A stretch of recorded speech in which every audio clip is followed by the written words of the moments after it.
కృష్ణరాజు గారు ఇంకా non veg అంటే ఆయనకి మహా ఇష్టం కదండి. ఎక్కువ నాన్ వెజ్ ఇష్టపడేవారు అయితే? అంటే కృష్ణరాజు గారికి అన్నీ ఇష్టం.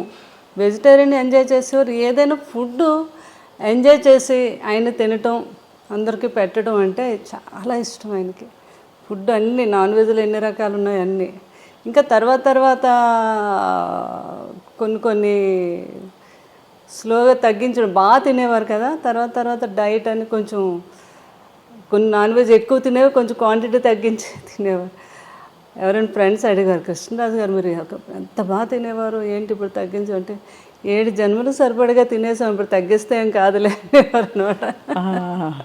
అట్లా ఫుడ్ లాస్ట్ వరకు కూడా ఆయన జీవితంలో ఎప్పుడు డైట్ అంటే తెలియదండి.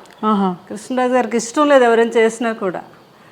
ఆఖరికి అబ్బాయి ప్రభాస్ని కూడా, బాబు నువ్వు అసలు డైట్ చేయొద్దు, బాగా తిను, కాకపోతే క్యాలరీస్ బర్న్ చేసుకో అని చెప్పేవారు.